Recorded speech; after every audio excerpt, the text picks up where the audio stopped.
whole time. Yes. All right, we're now flipped on. And then John gets up. Yeah, we are. It's typical. Like clockwork. Every week. Every time. Every time. I also like how he's like, oh yeah, we could have been turned on this whole time. I mean, I always am. Oh. Well, yeah. I don't have Scorekeeper pulled up, so I can't do it. Alright, let me kill my soundboard so I can type. And then Johnny, you don't need to type. It says your game is set in Scorekeeper. it is, but I need Changed games, huh? No, it's just update on my end here. There we go. Okay, that's better. Man, Johnny, you remember last week after the show? Like, remember before the show last week when I said, "Oh man, guess who's pregnant? Our cat." And then last week after the show, I said, "We got like a month tops before this cat gives birth." And then 6 days later, the cat gave birth. Yeah. Jeez, I really did not gauge this cat pregnancy very well. You should not be a veterinarian. Nope. I'm feeling contractions. I figure it's going to be about a month. Plenty of time. Yeah, Based on what knowledge? the cat is howling, and there is a bubble being blown from the area where the baby would come from. I figure we got at least 3 weeks. I gotta tell you, man, I had not personally witnessed a cat giving birth, except in the movie Milo and Otis, and that wasn't personal. It was intense, man. Pleasant. I don't know. I kind of feel like Milo and Otis was personal for everyone. At the time, yeah, it felt personal. It's like, do my parents know I'm watching this? Dog gave birth in this movie. Yeah. But yeah, it was like Someone threw a cat out off a waterfall. someone definitely threw a cat off a mountain and killed a dog with a bear. Oh God. With the bear. Yeah. Oh I yeah, sure did love that movie, though. I felt bad, man. The cat was sitting there and like it was clearly about to have the babies. And I'm just like, I can't move it right now. Like, I better just put a towel down under it. It was like on the couch next to me. It did not go nest. And then, she's like, meh. And I look and it's like, oh, this thing's coming. And then, there was no Lamaze or anything, just like, cat howling. And then all of a sudden, it's like, split. And like there was like a kitten on the couch. Like, whoa. And then the next two, we got 3 total. The next 2 were much more quiet. And like, but that first one, it was like, popping the cork. Just like, all right, hold on. I got this. There we go. There's kid number 1. And then the other 2 just kind of slid out in the next few minutes. But man, God, what a gross ordeal. And that's how you learn. I don't remember this happening when my wife was pregnant. Yeah, I was going to say, like, my wife did a pretty good job not shooting the baby out of something. Like, just, it was a nice, smooth push. There was no, action to it. It was just kind of like, and here it comes. It did not, I would not say it splurted out of my wife. So They had to use salad tongs for my kid. yeah, they didn't have to bust out the ordeal. forceps. My kid, he was smooth birth. Just like these kittens. Very smooth. And, then once they got licked and cleaned up, turns out they had hair. So Hooray. for a second there, I thought they were just very smooth kittens. And then it's like, oh no, they're just covered in goo. Somebody That's cleaned these afterbirth. things. I'm not going to go into too much detail about what I witnessed with the afterbirth.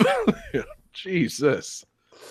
I'm not going to go into too much detail after I use the words splurt to describe the birth. Right.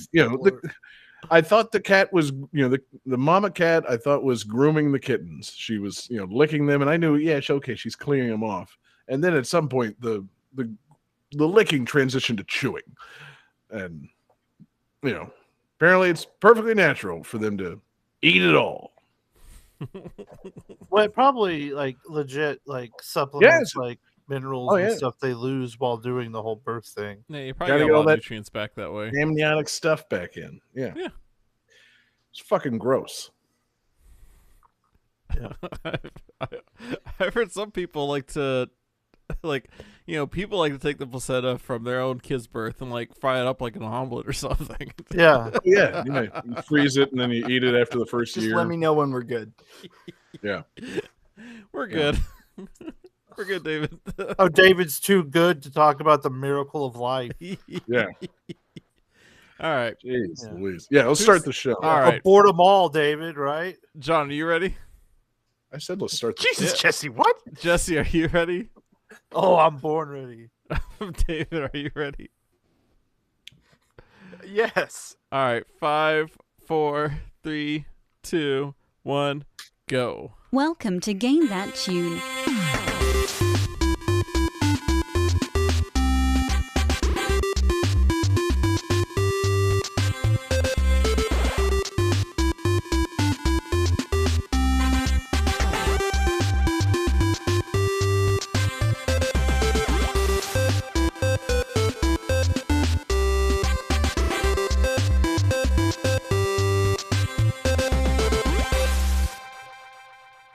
Oh, yeah. What is going on, everybody? It's Game That Tune back in the house once again. It's your boy, John Harrington here. We've got John Regan with us. Say hey. Hey. We got Jesse Moore. Say hey. Hey. And we've got the king of the show, David Fleming. Say hey. Hey. Hell yeah, guys. Welcome back. Game That Tune in the house, episode 337. And man, oh man, what a show it's going to be tonight, guys. If you're just joining us here on Game That Tune, thank you and how absurd. And this is going to be a lot of fun. We're going to listen to some video game tunes. We've each brought 3 songs from a game. We're going to try and guess each other's games based on the songs with a little bit of trivia. We're going to goof off. We're going to have a ton of fun. And the winner at the end of the night picks the theme for the next episode and plays some bonus tunes. And our winner last week was the man. Not sure what he's going with tonight. Yeah, I'm trying to, it was Jesse the Hitman Moore. What style would you call these shades you're wearing, Jesse? What's this thing? It's a good look. I kind of, when I saw them, for some reason, I thought more of like a Becky Lynch situation. Because she was wearing like weird sunglasses for a little bit. Okay, so yeah, just, it's the man, Jesse Moore, the winner of last week's episode. No, and I did not win. You didn't? No. No, I won. Oh, man, I'm misremembering everything. Oh, I'm the one that you usually edit the show, but I did it this week, so it's not as fresh on your mind as it is for like. No, yeah, I haven't listened okay. I haven't listened to last week's episode since we made it. Jesus, wow, everything's out of my brain. I was like, why is he talking to me? Well, yeah, you shit. decked out. Yeah, my eyes are drawn to you. You're That's like true. That's true. Like looking into the sun. I do look like a winner. Yes, exactly. Jesse came in with a new heel persona, but no, he didn't win at all. David won last week's episode. The King, David the King Fleming, and David picked the theme for this week's episode, not Jesse. So, David, tell us what it is.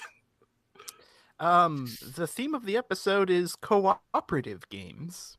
Games that have a very big, bombastic musical feel to them. Perhaps you wear a half mask and haunt people. I'm thinking operatic games. What did you say?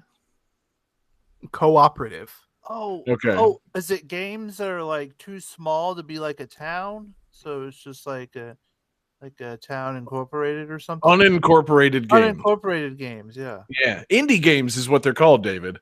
Oh, yeah. Why don't you just say that? No, I think it's games where it's like technically a business, I guess, but like it's run by the people that own it. The owners are also work for it, Mm-hmm. Games that take place at the hippy dippy grocery store. Right, David? That's what it is. Guys, It's the farmer's market game. Guys, I know we went through this so much last time, but how many times can I make this clear? I was talking about like arcade machines where you put in a quarter or a token before you can begin, coin operative games. Oh, there it is. That was what it was. It took me a second. But yes, okay. So games that are that cost a coin, and maybe you play it with a friend. But do you play it against a friend? No, not these games. No, these games, they're best shared with with a partner and enjoyed together. No head-to-head competition here, fellas. No, it's cooperative games for all that nonsense. It's games in which you and a friend or you and somebody else play on the same team. We're playing a game of teams tonight, guys. Any you and sports a friend game. or you and some asshole. Right, exactly. I mean, we've all been there. You cozy up some asshole next to the Simpsons arcade machine. You try to do those team attacks. It's just how it goes. This guy doesn't know what he's doing. He's sucking ass. He's not doing the right jump kicks. But hey, you're going to carry this thing because you have more quarters, and eventually they'll leave. But it was fun for a couple of minutes. It's it's going to be a fun episode. Gaming with friends, man. The old tried and true tradition, the thing that everybody loves more than anything, cooperation. We man, you love to see it. I was thinking, guys, since it's a special episode all about cooperative games, I think that we should play in teams. So, David, since you won the episode and you're the king of the show, you get to pick a teammate. Who's it going to be? This is like asking me to pick one of my hairy older children. God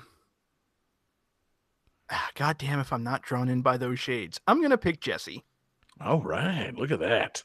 What a team. David and Jesse cooperating on tonight's show. And that means it's me and Johnny. No, fuck you, John. I'm on my own team tonight. No! Johnny flying solo. Oh, no. Well, I'm still going to keep score as though we are a team. I don't know in what way we are a team, but we'll find it by the end of the show, Johnny. We're going to have to learn to coexist. Can we coexist? I don't know. Is this going to be like a tag team situation? No. We're all still just going to play all the games the way we normally do. We're going to. I don't know in what sense this is a cooperative episode. Maybe we'll be direct messaging each other correct answers or something. I personally am going to be direct messaging Johnny pictures of my dick. I think it's going to be like one of those movies where a cop gets a new partner and they hate each other first, and by the end they're solving the case. Oh yeah, Johnny, you and me another 48 hours. Quick question: which one of you is the giant dog that slobbers everywhere? Me, duh. What? Okay. I think we know the answer to that. It's me. This ain't Turner and Hooch, baby. This is Hooch and Hooch. Fucking fantastic team here, Team Hooch. So it's Team Hooch versus I don't know, Team Scooch. Fucking yeah. You guys get a lot of scooch. I'm gonna edit that out. That was an embarrassing thing to say.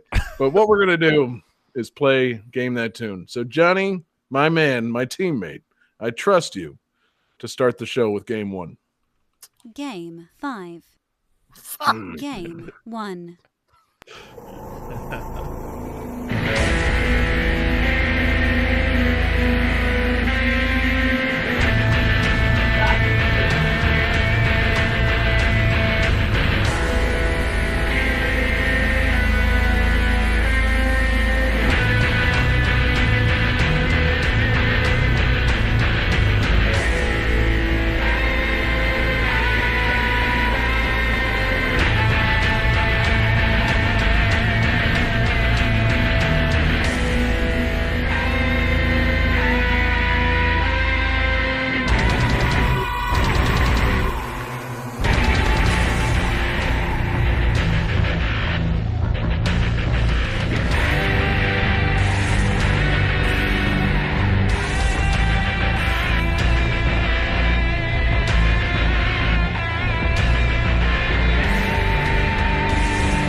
All right, gentlemen. So this 2016 game is currently getting a new DLC in which makes Nicolas Cage a playable character. And he does all the voices for him. And they say in some cases for like screams and grunts, we have used different people, and sometimes because those are extremely strenuous exertions, and they can take a toll on people. But in this case, Mr. Cage told us that there was never once been a voice sound alike for Nick Cage, and we will not have one now. So like he did all the grunts and the screams and stuff too.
Is it over?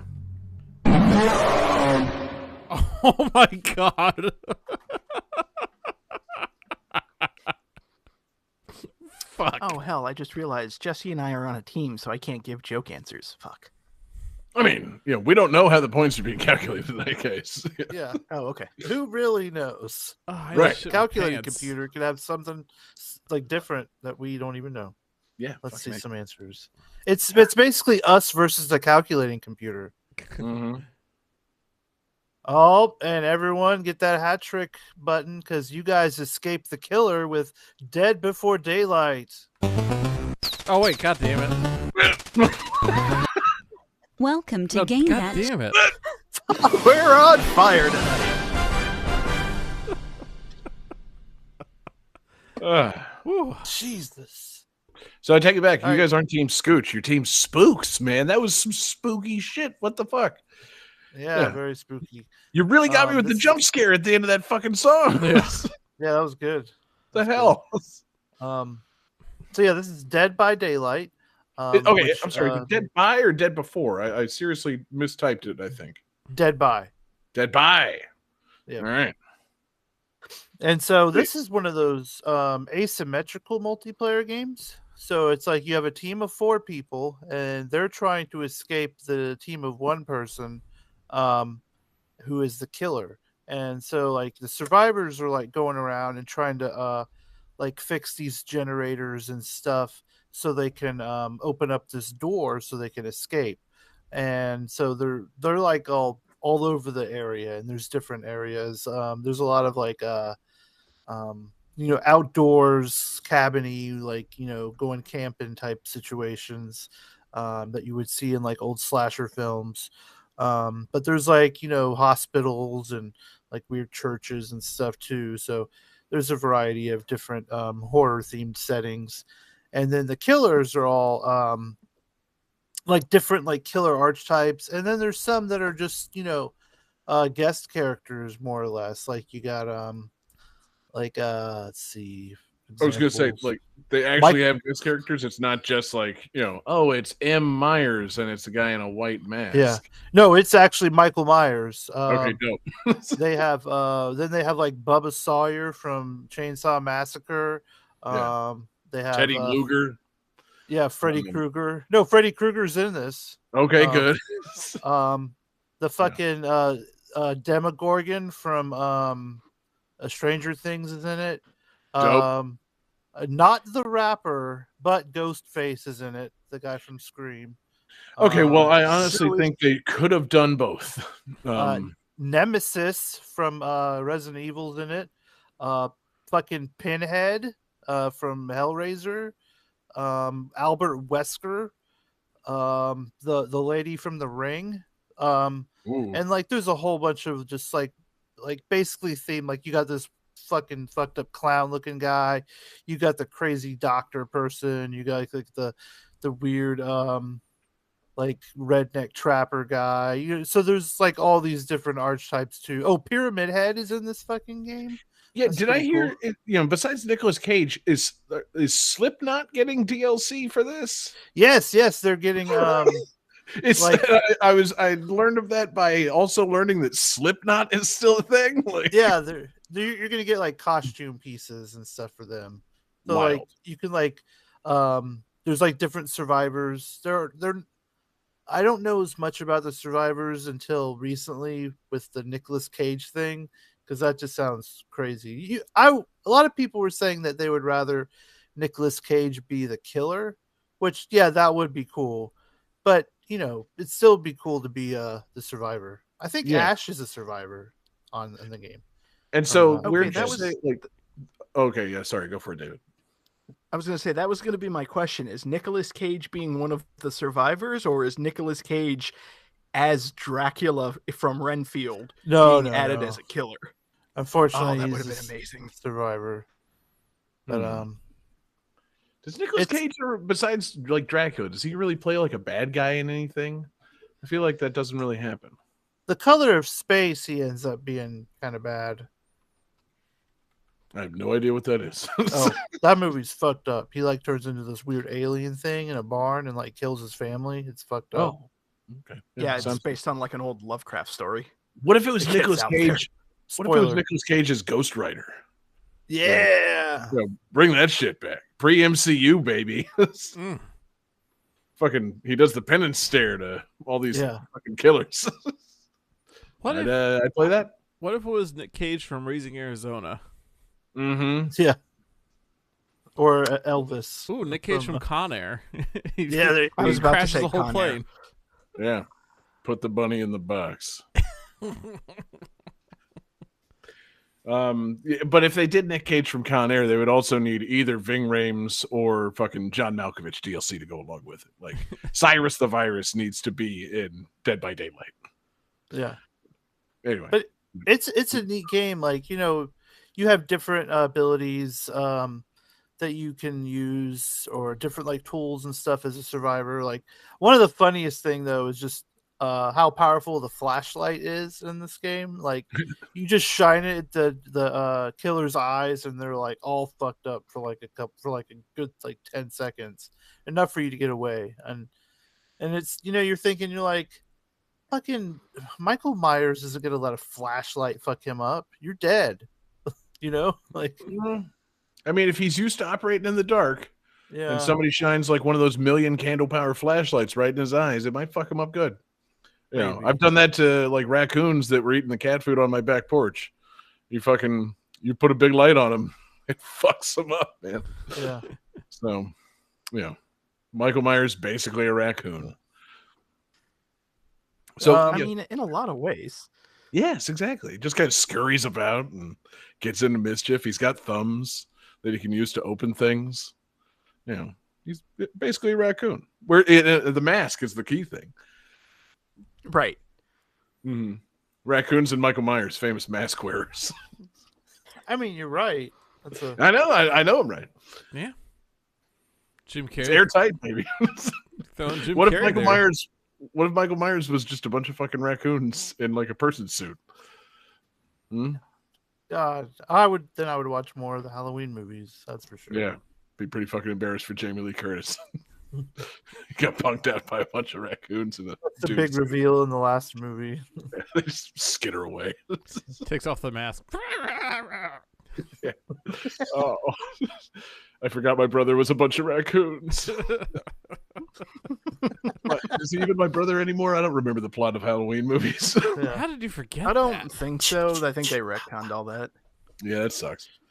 Yeah. Is that the sound the raccoons make? Yeah, it seems like when they're. I eating think the that's cat- Freddy, to be honest with you. No, that's Jason. Yeah, totally, Jason. Not Freddy, Jason. That's what I meant. I meant Yeah. Jason when I said Freddy. What's the David? What's the Halloween sound? What's the score hit for Halloween? I think it's that There's musical not really a cue. sound effect for him, but it's that like Yeah, the music, the piano. Yeah. The What? tinkling piano. Yeah. Did you do the Star Spangled Banner? No. Can you? Okay, I'm sorry. Hold on. Can you imagine you watching a horror movie? Suddenly, just hear dun dun dun dun dun. dun. Yes. I mean, that's really the real life horror movie. Yeah, it's called Uncle Sam. It's about a killer veteran who dresses like Uncle Sam and kills people on the 4th of July. Yeah. It's called OANN. But anyway, yeah. Enough of the real world horrors. Jesse, this is cool. I thought since this was, I didn't know this was connected to anything, so I didn't realize they just added a bunch of fucking like licensed characters into the game. That's pretty dope. I might have to actually check this out because I totally missed out on the Friday the 13th train. So another asymmetrical co-op like game where you're fighting fucking like famous killers. Sounds pretty fun. It's cool, when you play as the killer, it's pretty neat. When you find the people, you have to knock them down or do some kind of move to them and then you pick them up and you carry them and they can try to escape. If you're a survivor, you're pressing buttons or one of your teammates can run over and shine the flashlight at you and maybe you'll drop the person.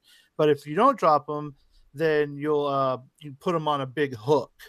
And so then they have to fight by being on the hook and stuff. And holy shit. Yeah, we got some Twitch action. We're being Chat's rated. lighting up. Yeah, sweet. Awesome. And so We had one of those. and so whenever you're being on the killer, you got the dude on the hook and you're supposed to go after the other people. The first time I played this game, I fucking was standing there waiting for the person to die. And because, I was the killer, I thought that's what you're supposed to do. But apparently that's poor sportsmanship because then the other people don't have a chance to save the person. And so I got so many messages on Xbox Live saying how much of a horrible camper and stuff I was, and I was like, this is my first time playing the game. I didn't know there was a weird etiquette to this game. It was very weird. The etiquette is survive. I mean, what the fuck? I'm sorry. Yeah. I took my giant kitchen knife and shoved it up this guy's ass. I was unaware of the rules. Yeah. I was the killer. I was killing. It's not my fault you wanted to approach me while I'm standing next to these giant meat hooks, Yeah. But it's a really neat game. It's definitely fun, like on both sides. Like when you're the killer, like it's intense. You're trying to track people down. You know, when you're the survivor, it's intense. You hear the music getting like weird. Like they like all the killers sound like creepy as shit. So like you're hiding into like closets and stuff, and it can be an intense game. And when you escape, it's so fun because then you're like, haha, suck it, loser. Yeah, it feels good to be the person that survives a horror movie, I imagine. Yeah. The final girl. Yeah. That should, I mean, if that's not like an achievement or something, then what are we even doing here? Probably. So yeah, I'm all about it, man.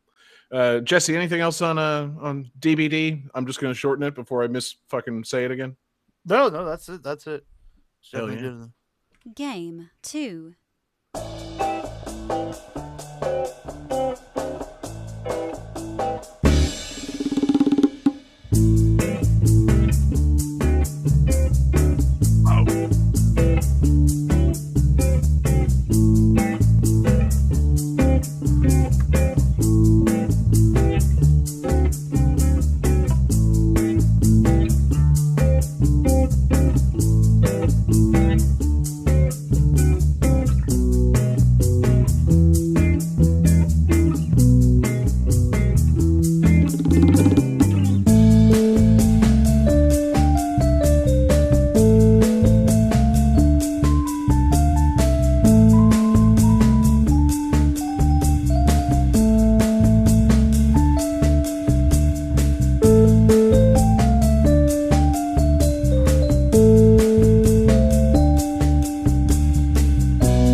Oh, shit. Sorry. Yep, there we go.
Alright, guys, so Destructoid gave this game a 9 out of 10, saying, if you're tired of always playing Cards Against Humanity, Monopoly, and that Gargoyles board game on Laserdisc, then this game will certainly give you the fix you're looking for, pending you have friends ready to be committed to the task at hand.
right, who's got some answers? Oh crap!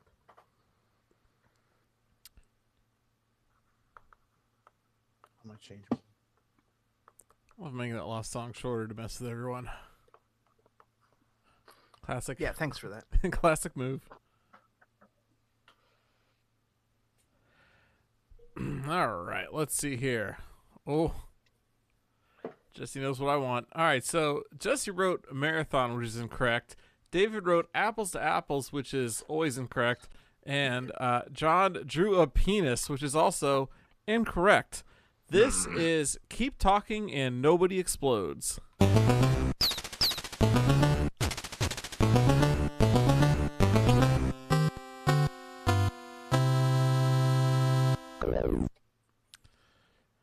So it's a game about making a podcast? Yeah, basically. Gotcha. It really defines my philosophy on making this show. Just keep talking. See, that's the secret of our show. This is basically speed. There's a bomb under all of our chairs, and we have to keep talking, or else the bombs will explode. Yes. Constantly stretching and vamping for time. There's no time limit, and yet we feel the need to do it. Johnny, I'm sorry, what? So keep talking and nobody explodes is a puzzle game where one player is trying to defuse a bomb and the other players are helping, and the other players are not allowed to see the screen or anything of what the bomb diffuser is seeing. The other players have a manual they have to go through and figure out how to defuse the bomb. Oh shit. So they're sitting there with like, what I played this with some friends and they had actual paper manuals. They're like flipping around trying to figure it out.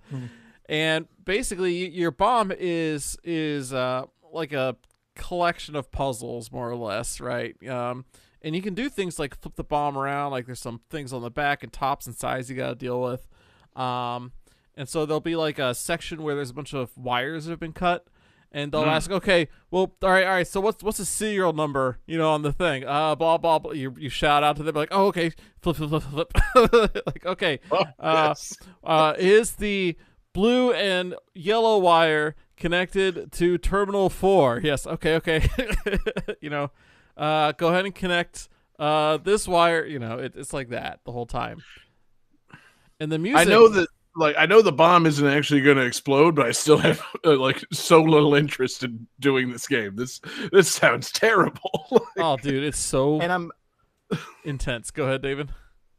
I was going to say, I'm going to guess that the manuals that everybody has that has the instructions to defusing the bomb are like choose your own adventure books. It's not sequential. You have to flip to like random places to figure out what the fuck you need to do.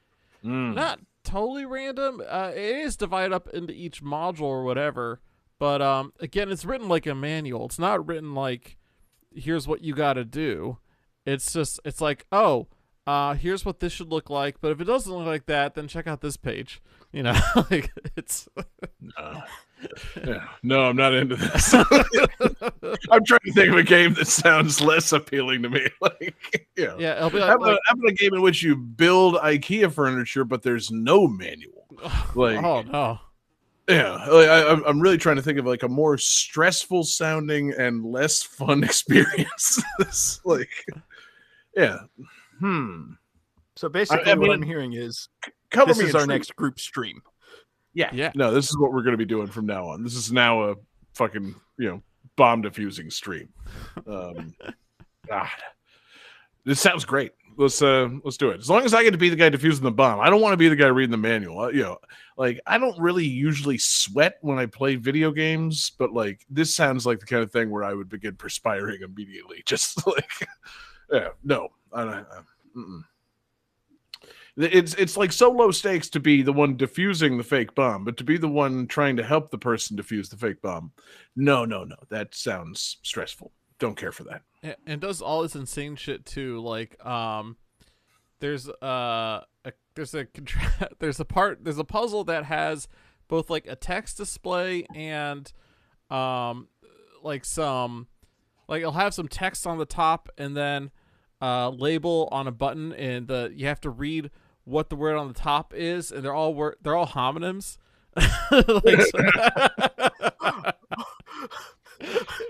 Sweet. Like you have to be like, okay, so does display say red read like READ or RED red, you know? Right. Yeah. You need to follow the lead or the lead. Shit. I mean, it's awesome. And I mean, so and like, do the bombs? Do they have Are they like movie style bombs where they're really dumbly stylized? I'm thinking like Face Off kind of bombs. Yeah. I guess you guys got Nicolas Cage in my brain. I'm thinking of Face Off and like the insane bomb that's going to blow up Los Angeles or whatever. Like the bomb looks like somebody glued a bunch of chips and dials to the outside of a briefcase. Okay. Like that's pretty much what it looks like. Right.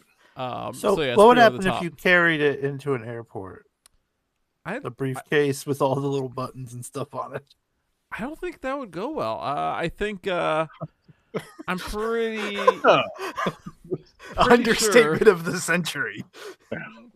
they wouldn't let you on the plane minimum. For one. one. Or would it be like a Big Trouble situation where they look at it, they don't know what they're looking at, and yeah, get it. Are those poker chips? Oh, it's just a garbage disposal. One of those fancy ones with the timer. Yeah, and you got to turn it on. Yeah, it's got a timer so you can garbage disposal while you're not at the house. Jesus. My garbage disposal is Bluetooth. I'm sure that exists. Oh yeah. No, honestly, I mean this sounds I don't know, vaguely fun-ish if like this is what you're into, but I don't know, man. I like games that are games, not fucking like stress tests. You got a clock ticking and the music. I picked the less intense tracks. The music gets more intense as you get closer to the time limit. Of course, and that's also an issue. Like, you know, I'm stressed out by like the tinkling piano and fucking Tears of the Kingdom. I can't deal with bomb diffusing music. Like, oh my God, fucking ridiculous. That tinkling, and you're like, something's near me. Exactly. Nope, there shouldn't be any sound here. I'm gonna die. You know. I didn't realize how important I thought that tinkling was, because I was playing on the train home and I didn't have my headphones with me, so I was playing it with no sound and no tinkle. Walking down a ledge, and then all of a sudden Lizalfo just kicked my ass off the cliff. Like, what the fuck? It's like losing your spider sense. Yeah, like you lose your tinkle, and you never know when there's danger nearby. But I mean, with this game, there's danger constantly. You're defusing a fucking bomb, so. You know, I just don't need this intense of a game. Yeah. But again, I feel like in certain contexts, this would be fun. Like of us. It's a good party game. Yeah. You can have up to, I think 4 people. There's like a manual version of this.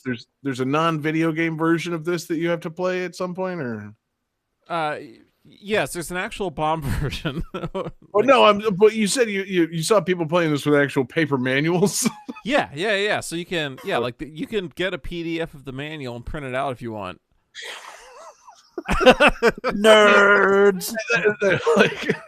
The other thing, if I'm going to be helping somebody to defuse a bomb, I need to be able to control F things. I don't want to be flipping through fucking stapled pages. Like, no. That's when I played, they had it in a binder, and they had like highlighted things from previous playthroughs to know, like, okay, here's what I got to ask to get through and try to figure out this puzzle real quick. Yeah. I'm gonna go with no. Just because, I play single player, fucking non-stressful games, and I work a simple job because I would never have made it as a bomb diffusing person or like a hostage negotiator. Like, oh God, I'm getting all in knots just thinking about it. But teach their own. I guess the good thing is the object of the game is that nobody explodes. Yes, exactly. That's the goal. What happens if, is it possible to defuse the bomb with nobody talking? I don't think so. No, because you're not allowed to look at the manual as the bomb diffuser. So if nobody's talking and reading the manual to you. But what if you're just that skilled at bomb diffusing? What if you just solo this game? What if you memorize the whole manual? If you defuse the bomb with no help, you better buy yourself a fucking lottery ticket. Yeah, so I'm saying. And, that I would watch a stream of. I want to see somebody solo this game with no information. Just go in knowing bomb defusal and somehow play this entire game. It's basically how I play Minesweeper. I just click around and hope I don't die. Yeah. Can we get one of those bomb robots that you saw recently to do it? Yeah, that sounds good. Get one of those bomb robots that's recently retired, turn it into a Twitch streamer. Yeah, people would tune in, man. You got to put it in a hot tub. Oh yeah, hot tub bomb disposal robot. Bomb disposal. Episode title for $100 donation. It'll write your name on its robot titties. It's robot titties. We're so close to breaking through here, guys. We got a kernel of a lot of good ideas. We got it. Yeah. Bomb disposal with titties. Yeah.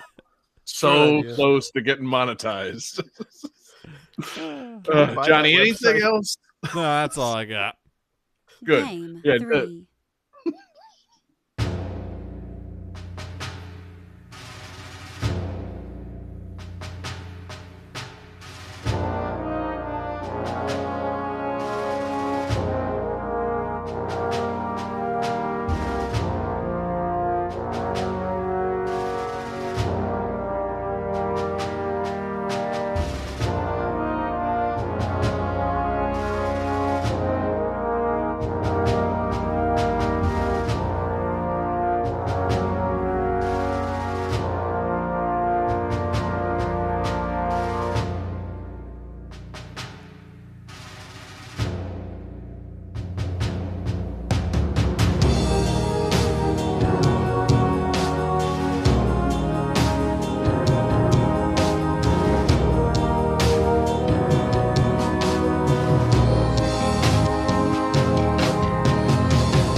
All right. So this is the last game in the series developed by the original developers.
All right, gentlemen, as you get your answers ready, I do want to thank our requester. This is our fan request who sent it to our Discord. So thank you very much, Spartacat. Now I'm feeling real good. Does everyone have their... Oh, we got a hat trick. Everyone says Halo Reach. Oh yeah, I hit the right button this time. Yeah, killing it, man. So yeah, this is Halo Reach. It was the last Halo game that was developed by Bungie before they started working on other things, and a new developer came in for all of the subsequent Halo games. I was gonna say, David, this is your favorite Halo game, right? So here's the thing. I actually really kind of like the Halo world, but I just don't really care much for the games. Like, I'm not a big FPS guy, but the Space Marines, the alien designs, a lot of the gun designs, like, I think it's really fucking cool. When they did that, like, there was like a Halo animated like CG movie. I watched that. I thought that was pretty good. Like, I like the world. I just don't really want to play an FPS. I actually kind of feel you on that. Did you watch the Halo show on Paramount Plus? No, I haven't yet. I've heard mixed things, but Yeah, no, I still I've want not to see watched it. it. I've watched zero of it. I'm 0% interested in seeing a live action Halo series, but teach their own. David, I am almost entirely right there with you. Like, yeah, I think Halo's pretty cool. I think guys wearing sick ass mech suits and doing cool Space Marine shit are pretty cool. I don't care for Halo, the game of it, or like the community of it at all. Like, I went to some That's LAN why, parties like, back in the day, and they were not for me.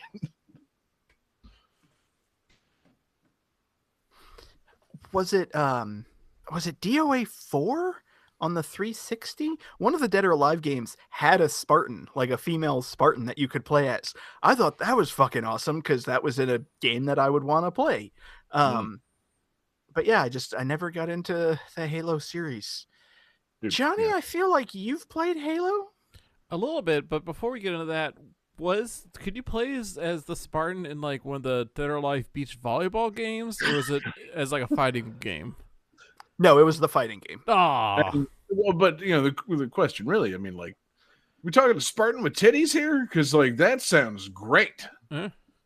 Like, you give fucking Master Chief a set of bouncing titties, and I'm bought in. Like, I'm all the way in. I mean, honestly, just Master Chief as is, but with a bikini thrown over that mech suit. Sold. Okay. Interesting, Johnny. So you got like a bodybuilding kind of fetish thing? Like, you like your women blocky? Yeah. Like Laura Croft. Searching the porn sites for like huge clit. No, not like a bodybuilding kind of blocky, but like a Laura Croft Tomb Raider PlayStation 1 kind of blocky. Oh, okay. That's the kind of blocky that I'm into. I like when GameCube era blocky. No, worse than that. That's like Tifa from Final Fantasy VII. Yeah, Ooh. I want to be able to count the polygons on two hands tops. Okay. Word. Man, Johnny likes that polygussie. But to answer your question, David, yes, I did play some Halo. Back in college, we had some Halo LAN parties in my dorm. And we had both the Xbox LAN parties and we had the PC LAN parties. I like the PC LAN parties, but we would have you would have the dorms, you'd have a couple guys in each dorm, and you'd have all these Ethernet cables running out in the middle of the hall and like plugging into a switch just laying out there. And then some jerk would come and just plug one cable. That's all it takes. That jerk was me. Yeah. Man. But yeah, this was actually, I think it was the 4th or 5th game, but it was a prequel to the trilogy.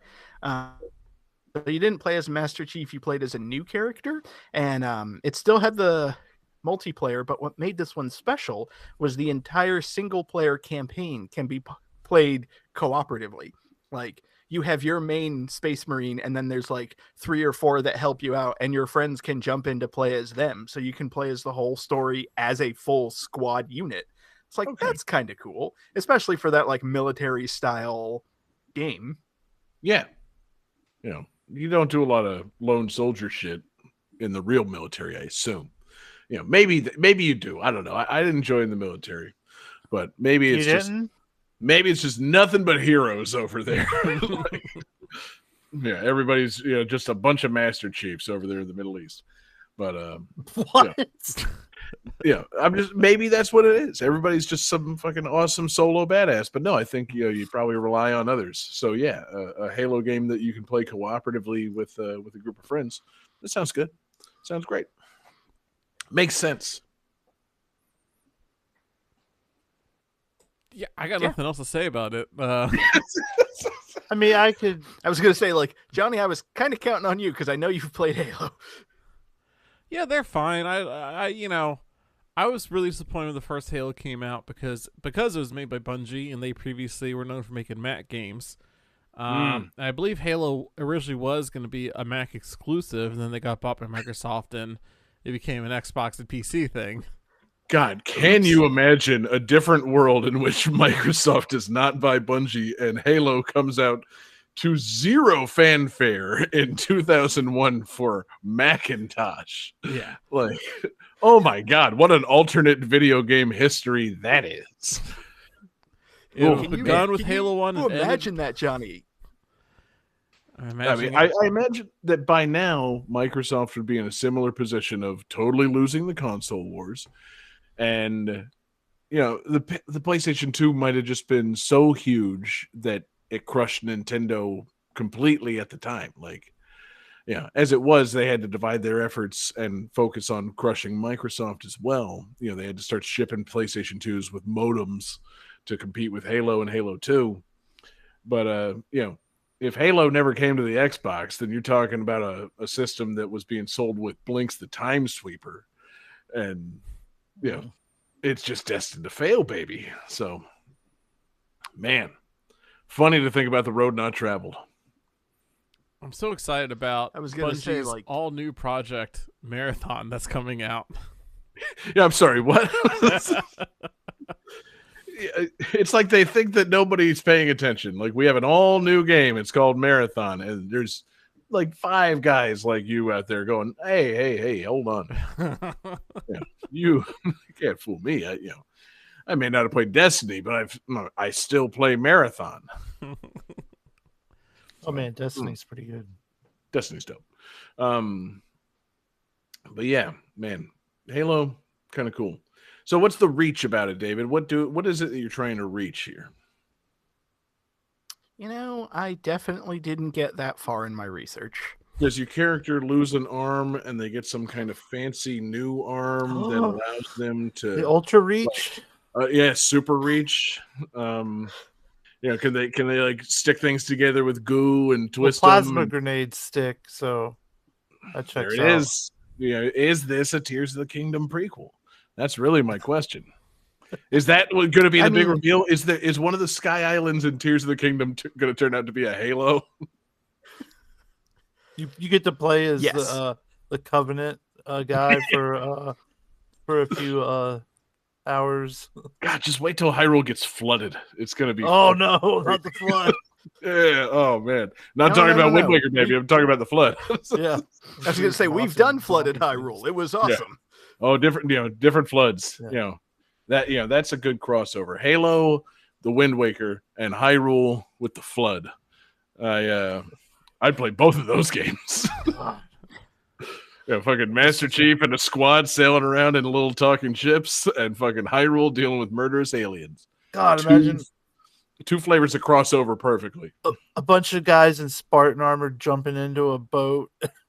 And driving off into dope, man. Yeah. Like getting shipwrecked somewhere because the king of red warthogs. They wash up on a beach and they just look around for a minute and say, "Well, guys, want to play some volleyball while we wait?" Boom! Legend of Zelda. DOA. The DOA beach volleyball. And out come the titties. Game 4.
All right, guys. So this game, it it lost two vehicle classes from the previous game to this game.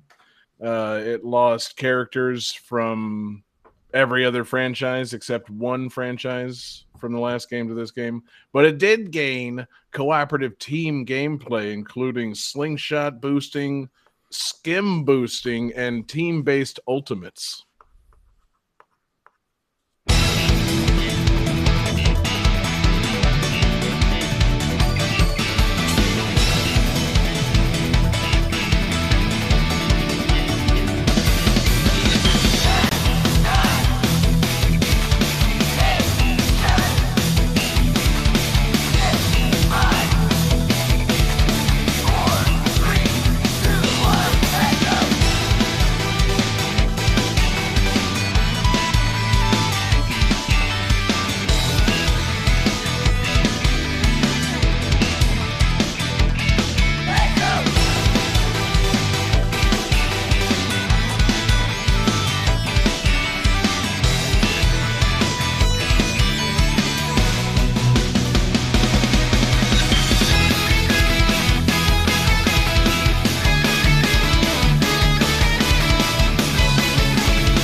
All right, guys. I don't know if I could have made that more obvious through a combination of trivia and music selection. Well, you could have just told us the game. I think I could have, yes. I think I probably could have gotten it just. Oh no! So David and Johnny both say Team Sonic Racing, the correct answer. Jesse, unfortunately, has his answer all flipped around. He says Sonic Team Racing. There's no way that's the same thing. He doesn't know what game this is. No, I have no idea. Yeah, he's lost. It's two correct answers, Johnny. Unbelievable, Jesse. You're really dropping the ball for your team. It's hard to see with these glasses on. Exactly. You know, but all you got to do, man, you just got to try to keep your feet right there on the ground. And you'll find your way with these tunes. You know, if you listen to the tunes and the very obvious trivia, then really you can do anything, Jesse. Yeah, Team Sonic Racing. Man, what a game. Like, this really, like, you know, you talk about games that might have been made just like, you know, as kind of cash grab games. Like, this might be kind of taking the cake. Like, I know they had to design a few new courses for this thing, but like the previous game, Sonic and All-Stars Racing Transformed, So good. Is fucking amazing. our favorite games of the previous generation. Like one of the system sellers for the Wii U, PlayStation 3 generation. It's Diddy Kong Racing, but fast paced and full of Sega characters. It was great. Like, and it's like, what if you took that and you got rid of the boats and you got rid of the planes and you just made a straightforward Sonic kart racer, and it's only Sonic characters. It's not Sega All-Stars. And I honestly can't figure out why, isn't the sequel formula to like, iterate upon the previous thing, not just do 1/3 of the previous thing. Like, I truly don't understand why they would make this strictly a kart racing game and only Sonic characters. Like, people are clamoring for more Sega stuff, and they're like, oh, okay, you mean Zavok from fucking Sonic Lost World, right? Or Sonic Boom or whatever the fuck. Like, no. I get the idea of in a sequel taking it back to the roots, but this felt like that they took it back to the seeds. Like they went too far back. Right. I mean, like, Sonic and All-Stars Racing Transformed, just such a fun game. Fast-paced, crazy kart racing. Many on this podcast, I would say, 2 or 3 of us would argue that it is the superior kart racer and superior racing game to Mario Kart 8 on the Wii U. Just a ton of fun.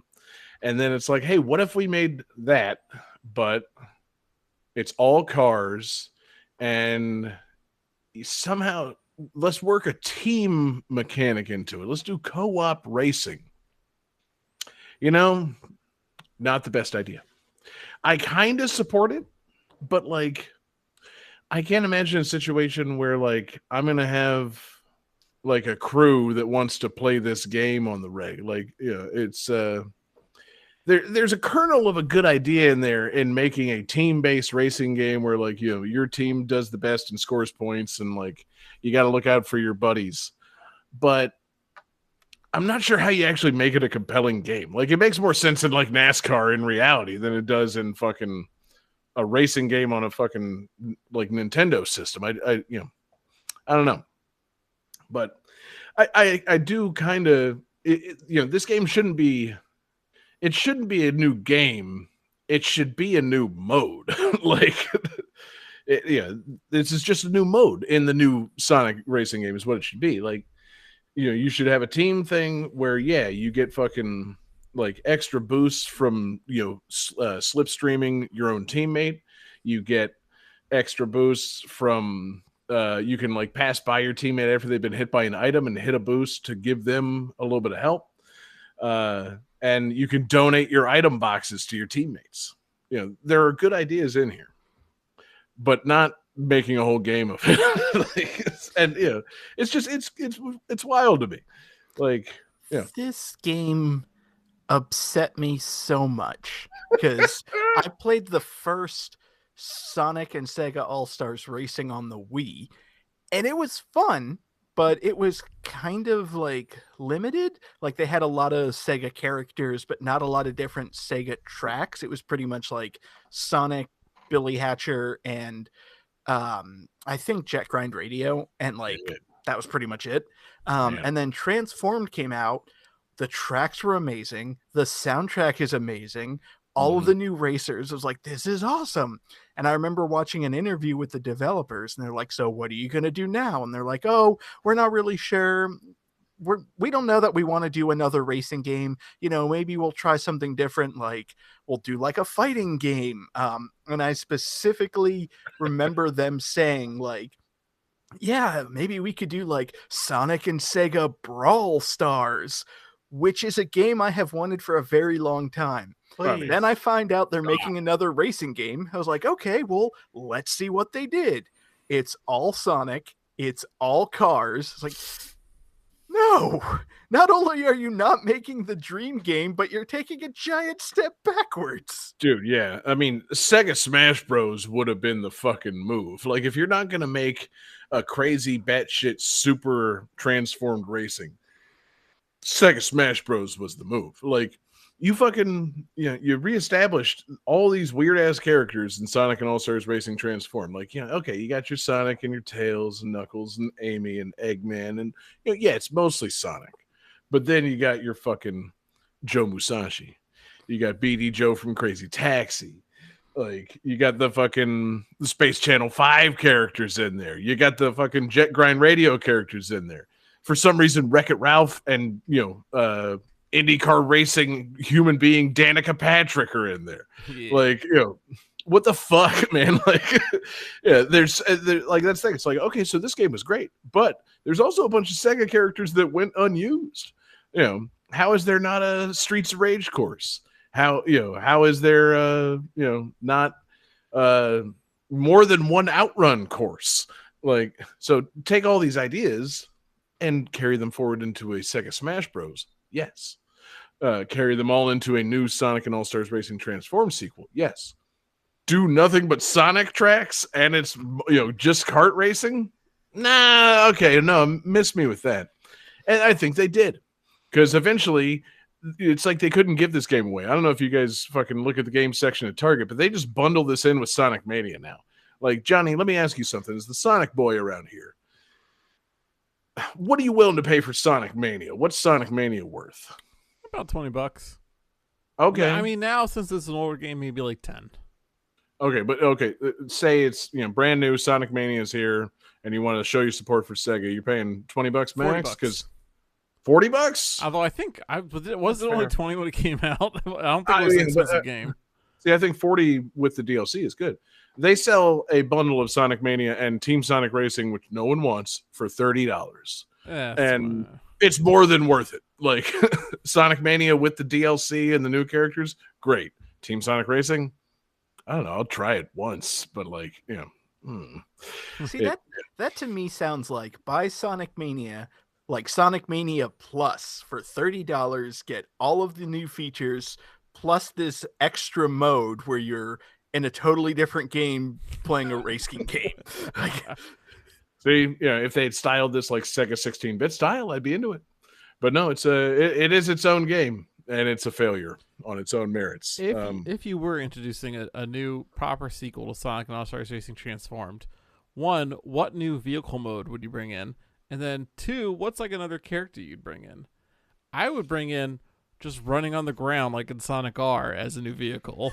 See, that was almost exactly where I was going to go, Johnny. I was going to say maybe not on the ground, even though in Sonic R, yes, you are trying to keep your feet right on the ground. But I was thinking of one of my favorite Wii racing games, Excitebot's Trick Racing. One of the dumbest fucking games that ever existed. They took Excite Truck, which was a bad game, and turned every character, truck in that game into a robot animal. And you could gain power boosts and eventually shake your Wii remote and make your character run for like a speed boost. So yes, there needs to be in the new Sonic and All Stars Racing a mode where your car or plane or boat grows feet and runs on things. And then yes, add in a little Mario Kart 8. There could be some inverted things, fucking running on the ceiling, running on the walls, running on water. It writes itself. Yeah, Fantasy Zone V would be perfect. I'm saying, man. God, I want this game. Add feet.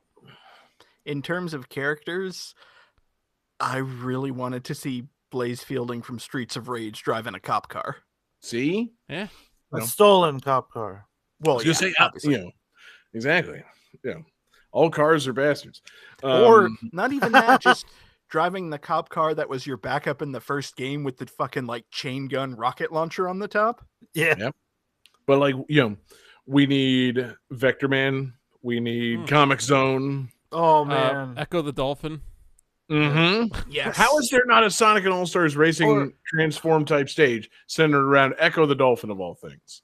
Come on. So there's also, in Phantasy Star like 3 and 4, there's this robot named Ren who in 4 he fights in your party, but he turns into a jet at one point. He turns into a hovercraft at one point, and he turns into a spaceship at one point. So you could just have Ren be a car, and then you get to play as 2 Phantasy Star characters, maybe. Yeah. Dude, for the Echo the Dolphin stage, it could be Echo the Dolphin for the first couple laps, and then the final lap is the alien spaceship at the end, and that's the transformation. Yeah. I always loved that, where the stages, like you had the one stages that would be the same thing over and over again, but then you'd have the ones where, like the third lap, something crazy would happen, and the whole track would happen. It was so good. Transformed was so cool with that shit. Like, there would, especially if you were the person in the lead, because if you're in the lead, you get to really witness the transformation of the stage. Something wild happens, and you actually see it happening. The Panzer Dragoon. If you're in 8th place and shit's going down, and you're just, it's like, wait a minute, am I flying now? Did they blow something up here? What's happening? Yeah, you just kind of don't know really what's going on. You just kind of adapt to it. But yeah, the transforming stages is also something I wanted to see more of in like Mario Kart. And to an extent, they've done that with the new fucking shitty Mario Kart Tour, like DLC stages, where like they put up the different routes depending on what lap you're on. But like, no. Sonic All-Stars Racing Transformed was the model to work off of, and they went backwards. It's too bad, because they could have gone onwards and upwards, man. I'm all for more kart racing games, new kart racing games, and characters that I'm not used to playing as, which I would get if they would make a proper new Sega All-Stars type game. But to me, everything about the game is kind of encapsulated in that last song that I played, the fucking Ocean View, You Can Do Anything / Supersonic Racing medley that is 90% the same as the fucking version that was in Sonic and All-Stars Racing Transformed, but zazzed up a little bit for the new game and improved upon in no way at all. Like, just like, hey, yeah, you remember that thing that you liked back in 2013? Here it is again, and it's less than the sum of its parts. Like, it's gone completely sideways and backwards to a large degree, but it's still, like a flavor that might be, worth enjoying, as long as it's packaged alongside Sonic Mania and something. Like, you would never ever buy this by itself. But great tunes, Sega tunes, not so great game. Sega, make newer, better games. That's all we're asking. Game 5.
right. So the company that created this game announced in 1996 that they actually lost the source code for the arcade version, and all of the various ports were reverse engineered from an arcade ROM and earlier console versions that they had made.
All right. Johnny, are you ready with the hat trick? Oh, wait, damn it.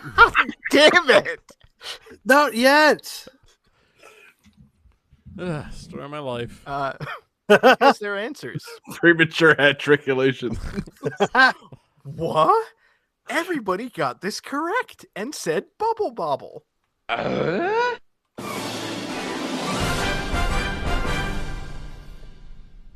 We haven't used this yet. We have not.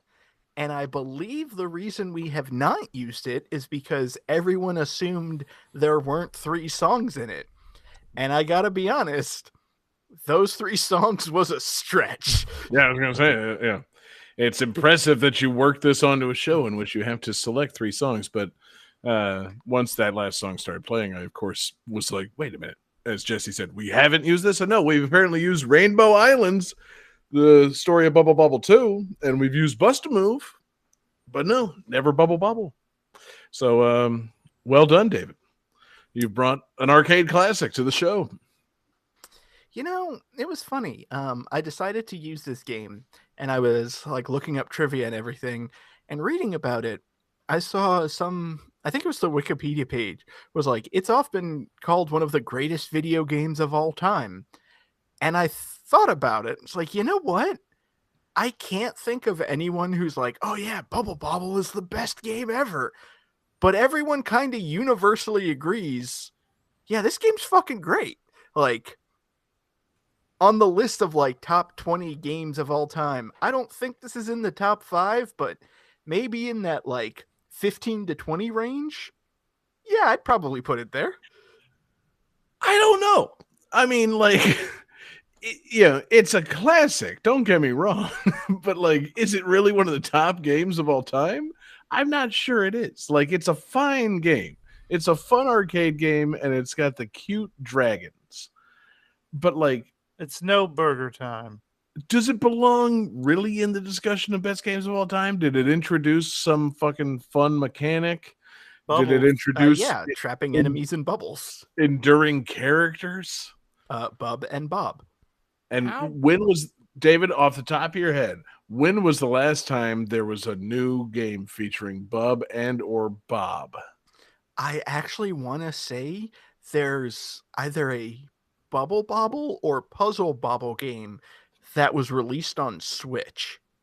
Okay, fair enough. So Now, David, I'm not asking you this personally. Johnny can Google it while you discuss your game. I want to know, Johnny, is there a Funko Pop of either Bub or Bob. So There's pops of everything, mind you. So I brought this on because I was thinking about co-op games.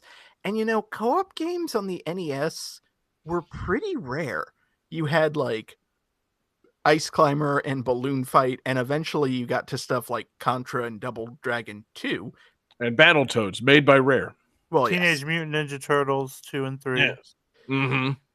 So originally there weren't a lot. And I remember I used to play NES with my sister, and it was either we would play Tetris against each other, or it would be like the Mario Brothers passing the controller back and forth.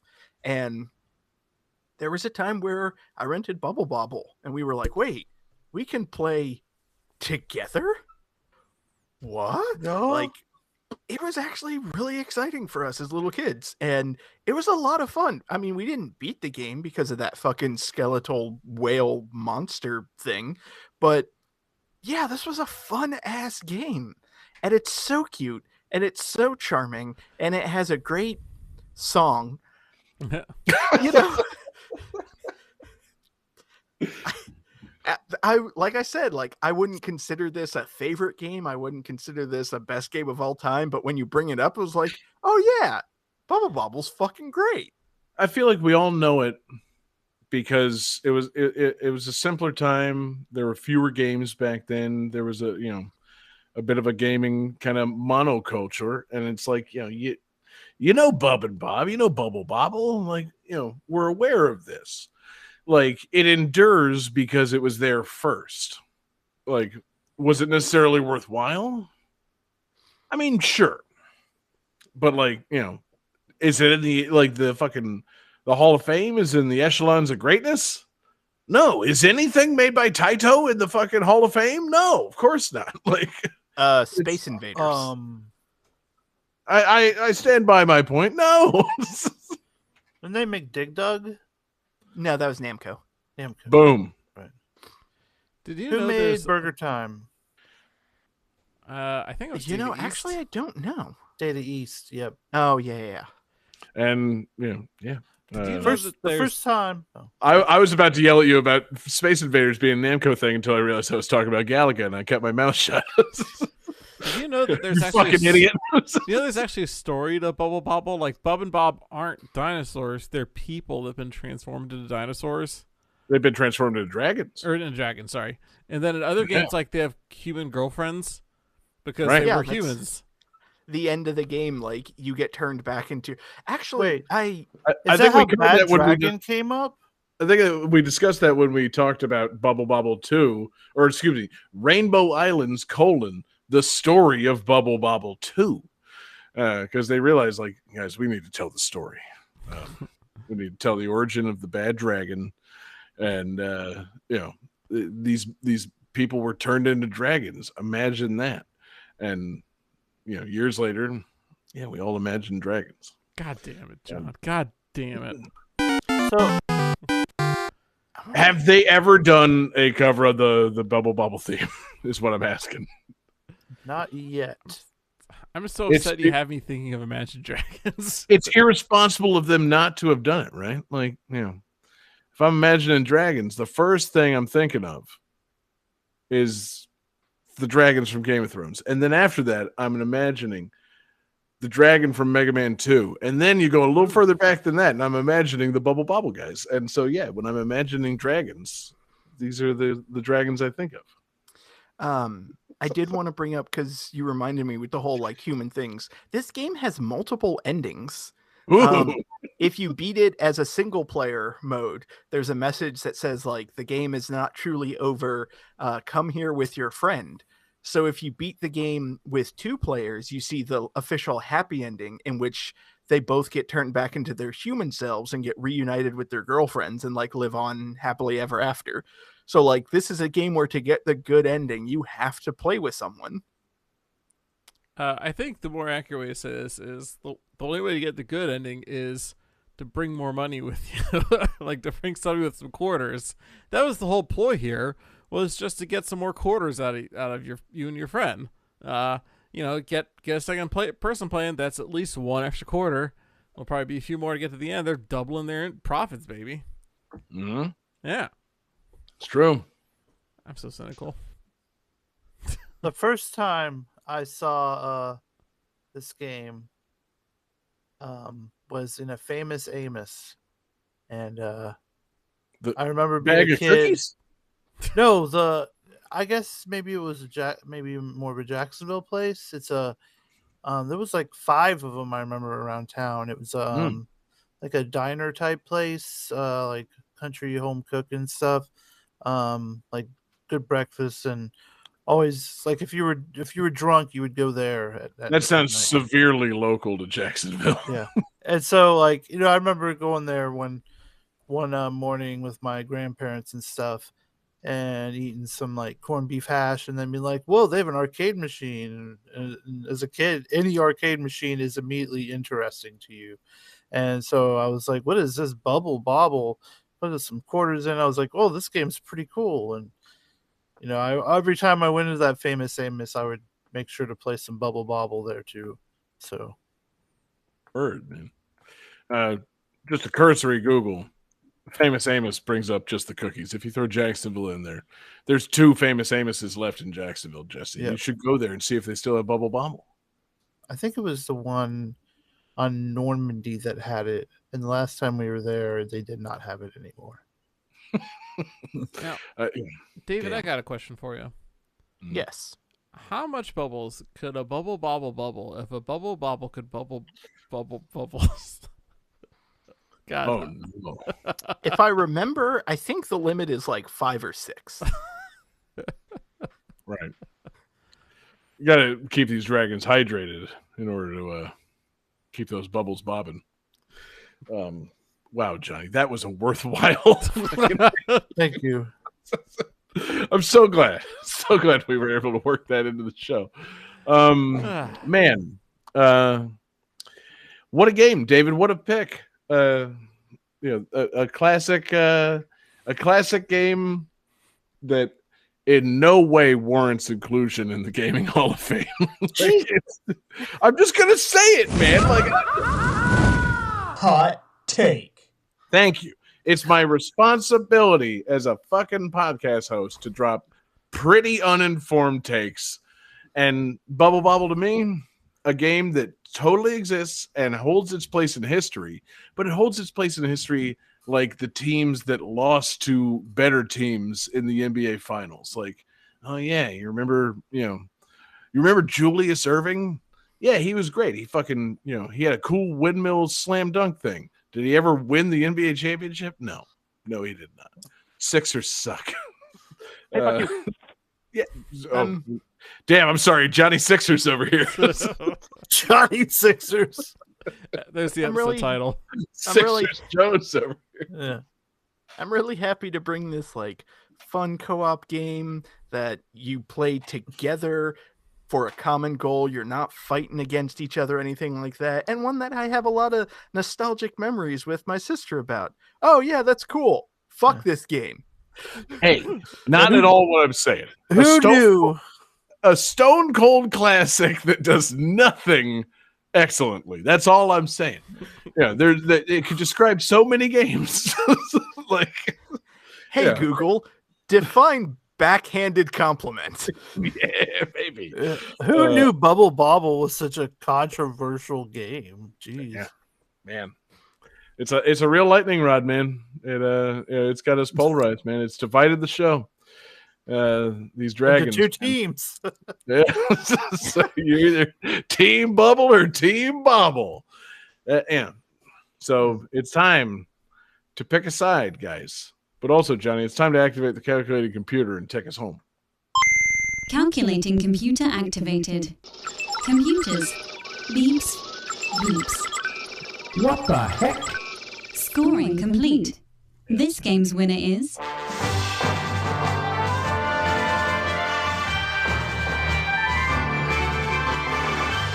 John Harrington. Hell yeah, motherfucker. Oh, wait, But that's not the right sound. This it's a game's team winner is- win.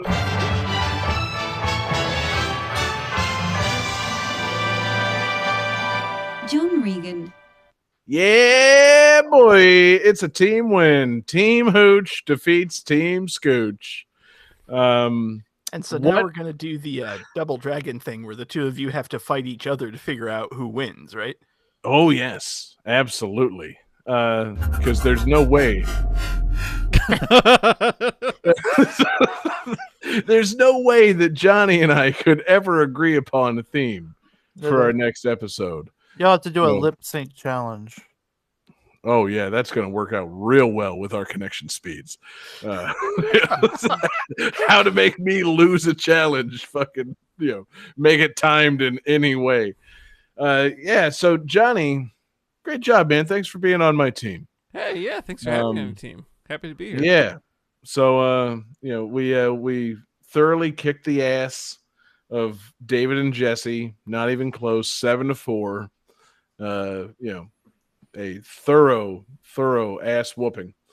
And that means that it's time for you and I to come up with a theme for our next episode. Oh, I have actually a formula for this. Check this out. Hit it. All right, pull out your calculator. Yeah, got it. All right, type in 338 and then Mm-hmm. divide it by 26. Okay. And that divides evenly, doesn't it? I got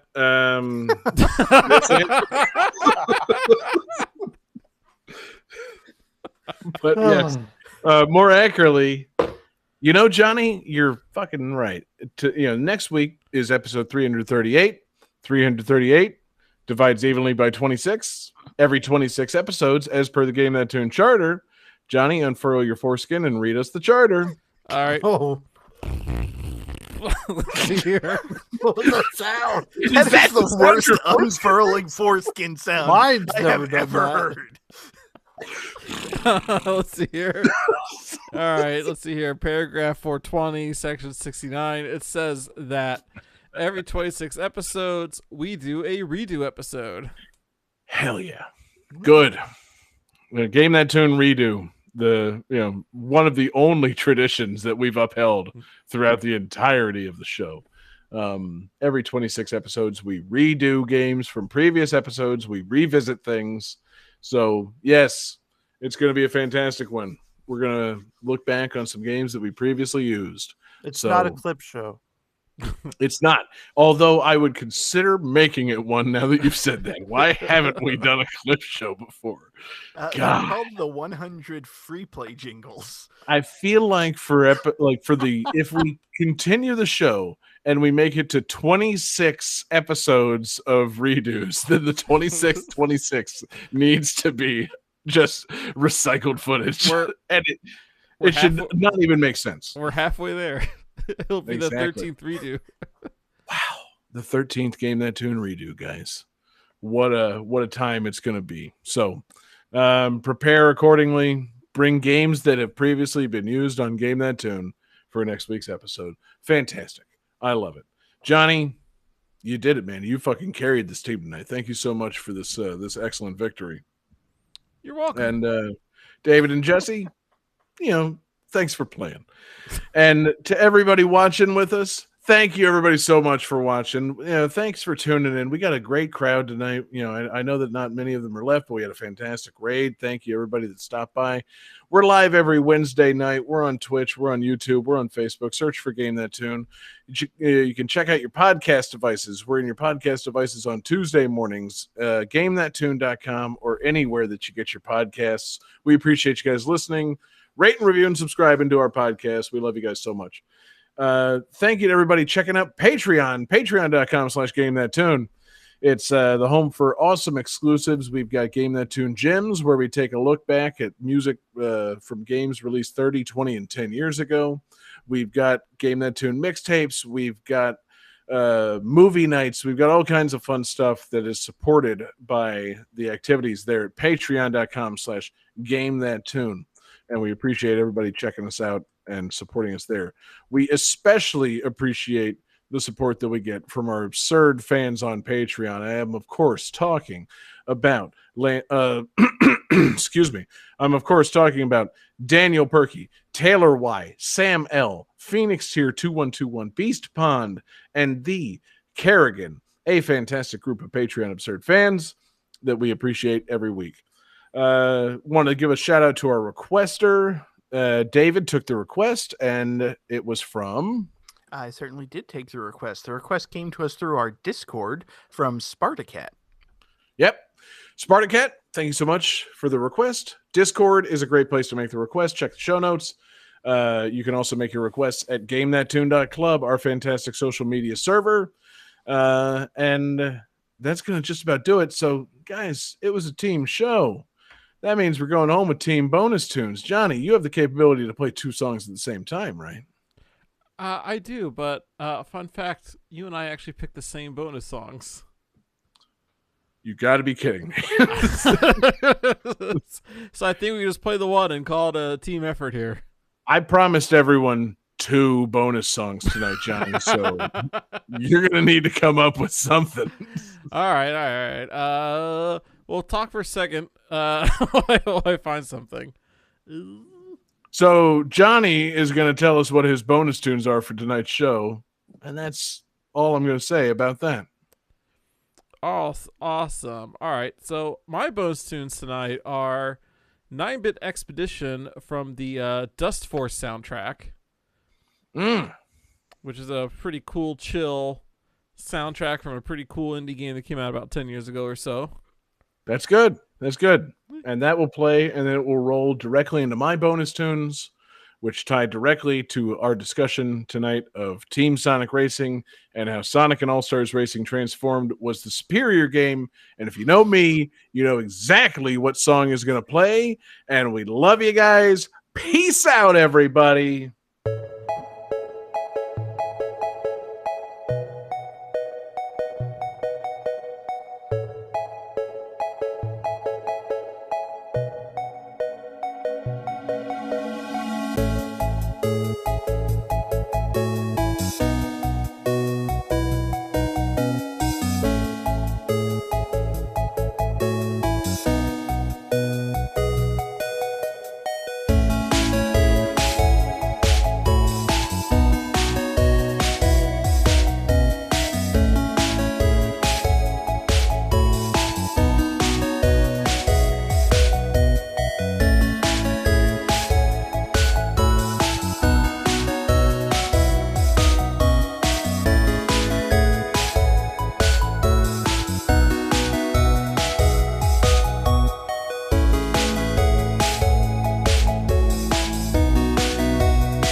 fantastic flavors going together. Dead by Daylight is copyright 2016. Behavior Interactive. Keep Talking and Nobody Explodes is copyright 2015. Steel Crate Games. Halo Reach is copyright 2010. Bungie Incorporated and Microsoft Games. Team Sonic Racing is copyright 2019. Sega Games Company Limited. Bubble Bobble is copyright 1986. Taito Corporation.